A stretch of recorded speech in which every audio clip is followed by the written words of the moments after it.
উপজেলা নির্বাচনের আরও খবর জানাতে এই মুহূর্তে চট্টগ্রামের আনোয়ারায় আছেন সহকর্মী শফিকুল আলম। সরাসরি যাচ্ছে তার কাছে। শফিকুল, আসলে সকাল থেকে চট্টগ্রামের যে 4টি উপজেলা যে নির্বাচন হচ্ছে সেখানে মোটামুটি পরিস্থিতি ভালো ছিল, শান্তিপূর্ণভাবে নির্বাচন হচ্ছিল, কিন্তু দুপুরের পর থেকে কিন্তু কিছুটা উত্তপ্ত পরিবেশ বিরাজ করছে। সেটি বলা যে আমি যে কেন্দ্রে আছি এখানেও কিন্তু 1 ঘন্টা 2 ঘন্টা আগে বেশ কয়েকবার ধাওয়া পাল্টা দেওয়ার ঘটনা ঘটেছে এবং এখানে যে ম্যাজিস্ট্রেটের সাথেও কিন্তু ধাক্কাধাক্কি কথা কাটাকাটির ঘটনাও ঘটেছে এবং ভোট কক্ষে গিয়ে যেখানে ঢোকানো যায় না, 2-3 জন ভোট কক্ষে আমরা দুই-তিনজন ঢুকেছে এরকম ছবি পর্যন্ত আমরা দেখেছি এই কেন্দ্রে। এটা হয়তো বরুমচড়া সমুদ্রীয় সরকারি প্রাথমিক বিদ্যালয়।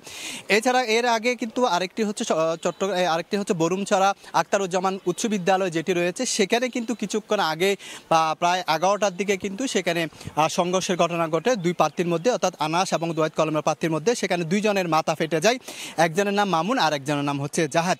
ঠিক একইভাবে আরেকটি কথা বলতে গেলে চট্টগ্রামে আরেকটি হাইলদর, সেখানে একটি ভোট কেন্দ্রে ভোট বন্ধ স্থগিত হয়েছিল, 2 ঘন্টা পর সেটি কিন্তু আবার ভোট চালু হয়েছে।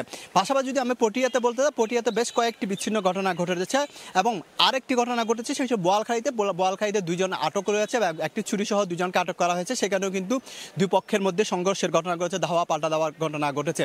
এ পর্যন্ত চট্টগ্রামে যদি 4টি ইউনিয়ন বলা যায়, যেখানে প্রায় 7.5 লাখের বেশি ভোটার রয়েছে, 459টি কেন্দ্রে কিন্তু ভোট হচ্ছে। তো সেখানেও কিন্তু প্রায় সব কিছু মিলিয়ে যেটা বলা 10 জনের মতো আহত আছে এবং বেশ কয়েকটি কেন্দ্রে বন্ধ ছিল এবং সেগুলো খুলে দেওয়া হয়েছে এবং এখনো কিন্তু বিভিন্ন জায়গায় ছোট ছোট বা ধাওয়া পাল্টা দেওয়ার ঘটনা ঘটছে। তো এই ছিল আমার কাছে চট্টগ্রাম থেকে সর্বশেষ তথ্য। সরাসরি যুক্ত ছিলাম চট্টগ্রামের আনোয়ারায়।